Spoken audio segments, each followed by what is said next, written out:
Hey guys, welcome back to another video. இன்னைக்கு நம்ம இந்த வீடியோல என்ன பார்க்க போறோம் அப்படின்னா நிறைய பேர் பிக் பாஸ் எப்போ வருது என்ன எப்படி செலெக்ஷன் ப்ராசஸ் எப்படி நடக்குது என்ன ஏது அப்படின்னு சொல்லிட்டு எல்லாம் கன்ஃபியூஸ்ல இருப்பீங்க.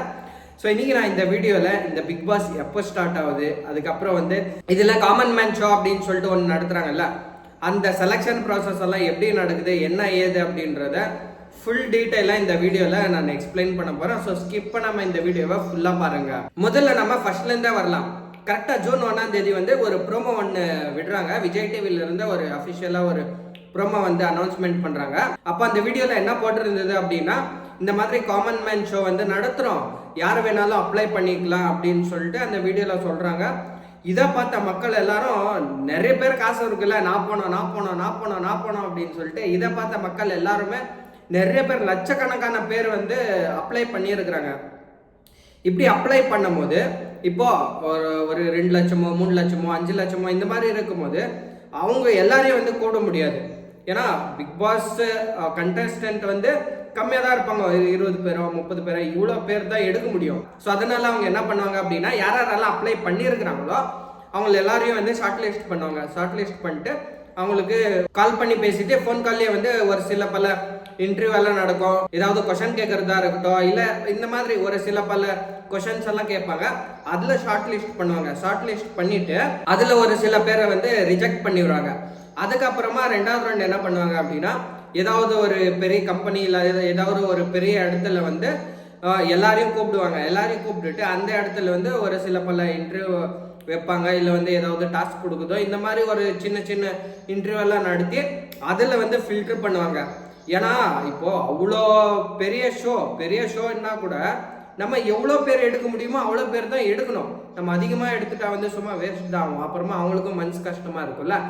ஸோ அதனால அதில் ஷார்ட் லிஸ்ட் பண்ணி இன்டர்வியூவில் இன்டர்வியூ அட்டன் பண்ணுவாங்க. இன்டர்வியூ அட்டன் பண்ணால் அதில் ஒரு சில பல ரீசனுக்காக நிறைய பேர் ரிஜெக்ட் பண்ணிடுவாங்க. ரிஜெக்ட் பண்ணிவிட்டு அதுக்கப்புறமா அதிலிருந்து நெக்ஸ்ட் இந்த Bigg Boss common man show அப்படின்னு சொல்லிட்டு ஒரு ஷோ நடத்துவாங்க.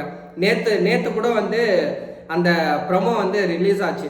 நிறைய பேர் கேட்டுன்னு இருந்தாங்க, முன்னாடி ஒரு ப்ரொமோ ரிலீஸ் பண்ணாங்க, அதுக்கப்புறமா எந்த ஒரு ப்ரொமோவும் ரிலீஸ் பண்ணல, எதுவுமே ரிலீஸ் பண்ணல, பிக் பாஸ் நடத்துறாங்களா இல்லையா, என்னதான் பண்ணிட்டு இருக்காங்க அப்படி இப்படின்னு சொல்லிட்டு எல்லாம் ஒரு மாதிரி வெறுப்பாக ஆரம்பிச்சுட்டாங்க.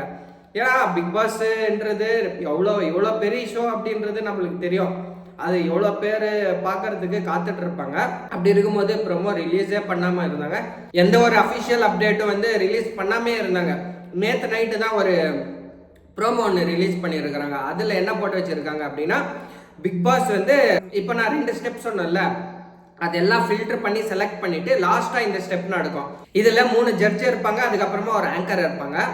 அந்த 3 ஜட்ஜ் யாரு அப்படின்னு சொல்லிட்டு கேட்டிங்கனாக்கா, ஆரி, அதுக்கப்புறம் ராஜு, அதுக்கப்புறம் ஓவியா, அதுக்கப்புறம் ஆங்கர் யாரு அப்படின்னு சொல்லிட்டு கேட்டிங்கனாக்கா மாயா. இவங்க 4 பேர் நம்ம எல்லாருக்குமே தெரியும். போன பிக் பாஸ்லயா இருக்கட்டும், அதுக்கு போன பிக் பாஸ்லயா இருக்கட்டும், இவங்க முன்னாடி பார்ட்டிசிபேட் பண்ணியிருந்தவங்க தான். இவங்க தான் 3 ஜட்ஜுன்னு சொன்னல, இவங்க 3 பேர் தான் யார் பிக் பாஸ் வீட்டுக்கு போறதுக்கு தகுதியா இருப்பாங்க, இல்ல இவங்க செட் ஆவாங்க, ஸோ இவங்க என்டர்டெயின்மெண்ட் பண்றாங்க அப்படின்னு சொல்லிட்டு இவங்க செலக்ட் பண்ணுவாங்க. இவங்க செலக்ட் பண்ண ஆளை தான் பிக் பாஸுக்குள்ளவே எடுப்பாங்க. இப்போ 3 பேர் இருக்காங்கன்னு வச்சுக்கோங்களேன். அதில் ஒரு சில பல டாஸ்க்காக இருக்கட்டும், டாஸ்க் கொடுப்பாங்க. அதுக்கப்புறம் அவங்க எப்படி என்டர்டெயின்மெண்ட் பண்ணுறாங்க, அந்த மாதிரி அவங்க ஃபிசிக்கலாக கரெக்டாக இருக்காங்களா அப்படின்றது நிறைய டாஸ்க் நடந்துட்டு அதுக்கப்புறம் இவங்க மார்க்ஸ் கொடுப்பாங்க. எவ்வளோ மார்க்ஸ் கொடுப்பாங்க, அந்த மார்க்ஸுக்கு தகுந்த மாதிரி தான் அவங்கள எடுப்பாங்க. எடுத்துட்டு அதுக்கப்புறம் மிச்ச பேரெல்லாம் ரிஜெக்ட். அதில் இப்போ இவங்க ஒரு 4 பேரோ 5 பேரோ 3 பேரோ அந்த மாதிரி எடுக்கிறாங்கன்னு வச்சுக்கோங்களேன். மிச்ச பேர் ரிஜெக்ட் ஆயிருப்பாங்க. ரிஜெக்ட் ஆனவங்க அவங்களும் வெயிட்டிங் லிஸ்ட்ல போட்டு வச்சிருப்பாங்க. செலக்ட் ஆனவங்க டைரக்டா பிக் பாஸ் வீட்டுக்கு போயிடுவாங்க. அதுக்கப்புறம் ரிஜெக்ட் ஆயிருப்பாங்கல்ல, அவங்கள மக்கள் முன்னாடி விட்டுருவாங்க. நீங்க ஓட்டு போடுங்க. ஓட்டு போட்டிங்கனாக்கா இதில் ஒரு 2 பேரோ 3 பேரோ இந்த மாதிரி நம்ம செலக்ட் பண்ணிக்கிறோம் அப்படின்னு சொல்லிட்டு இந்த மாதிரியான ஒரு டாஸ்க் நடக்கும். அப்போ மக்கள் யார் அவங்க பிடிச்சவங்களுக்கு எல்லாருக்குமே நான் இவங்களுக்கு ஓட்டு போகிறேன், நான் இவங்களுக்கு ஓட்டு போடுறேன்னு சொல்லிட்டு எல்லாருமே ஓட்டு போடுவாங்க. ஓட்டு போட்டதுக்கு அப்புறமா இவங்கள செலக்ட் பண்ணுவாங்க. இப்போ ஒரு 10 பேர் இருக்காங்க, இல்லை 20 பேர் இருக்காங்க அப்படின்னா ஓட்டு போட்டு அதில் ஒரு 3 பேரோ 4 பேரோ இல்லை 2 பேரோ செலக்ட் பண்ணிப்பாங்க. இவங்களை வந்து செலக்ட் பண்ணிப்பாங்க. செலக்ட் பண்ணிட்டு இவங்களையும் பிக் பாஸ் வீட்டுக்கு அமைச்சிருவாங்க.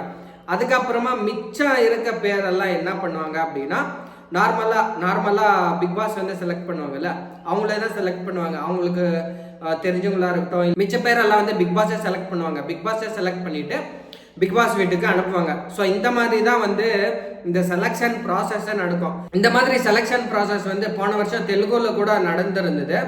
இந்த வருஷம் வந்து நம்ம தமிழில் எடுத்துன்னு வந்திருக்காங்க. சேம் காப்பி தான், பட் அந்த நம்பர் சொன்னல, இவ்வளோ பேர் எடுப்பாங்க, காமன் மென்ஸ் இவ்வளோ பேர் எடுப்பாங்க, இதெல்லாம் வந்து நம்பர் வந்து பர்ஃபெக்ட் கிடையாது.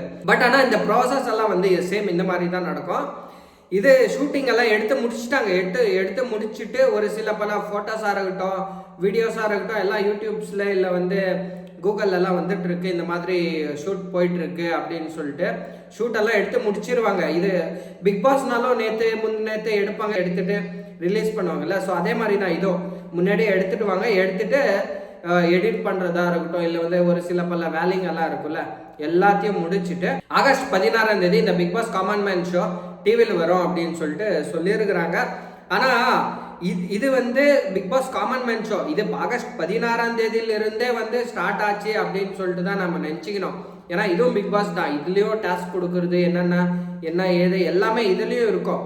இப்போதுலேருந்தே ஸ்டார்ட் ஆயிடுச்சு அப்படின்னு சொல்லிட்டு தான் நினச்சிக்கணும். இதில் செலக்ட் பண்ணுவாங்க. இதில் செலக்ட் பண்ணிவிட்டு நெக்ஸ்ட் ஸ்டேஜுக்கு யார் போனோம் என்ன ஏது அப்படின்னு சொல்லிட்டு இங்கேருந்து அங்கே அனுப்புவாங்க. ஏன்னா போன வாட்டி பார்த்தோம், நிறைய பேர் கோளாறான ஆளுங்கெல்லாம் வந்துட்டு என்னென்னலாம் ஆச்சுன்னு சொல்லிட்டு, ஒருவேளை இந்த வாட்டி கொஞ்சம் ஸ்பெஷலாக நடத்தலாம் அப்படின்னு சொல்லிட்டு பண்ணுறாங்களோ, இல்லை வந்து ஒரு பொதுமக்களும் வரட்டும், ஏன் நம்ம பெரிய பெரிய செலிப்ரிட்டிஸ் மட்டும் கூப்பிட்டு பண்ணுறது, ஒரு பொதுமக்களும் வரட்டும், அவங்களுக்கும் யூஸ் ஆகும் அப்படின்னு சொல்லிட்டு பண்ணுறாங்களா என்னன்னு தெரியல. ஸோ பார்ப்போம் என்ன நடக்குது என்ன ஏது அப்படின்னு சொல்லிட்டு. டெய்லியுமே வந்து நான் உங்களுக்கு அப்டேட் பண்ணுறேன். ஒவ்வொரு நாளுமே நம்ம டெய்லி வந்து நான் அப்டேட் பண்ணிகிட்டே போகிறேன் பிக் பாஸில் நான் என்ன நடக்குது என்ன ஏது அப்படின்னு சொல்லிட்டு. ஸோ அவ்வளோதான், இந்த வீடியோ முடிஞ்சிருச்சு. இந்த வீடியோ உங்களுக்கு பிடிச்சிருந்தா இந்த வீடியோவை லைக் பண்ணி சப்ஸ்கிரைப் பண்ணிவிடுங்க.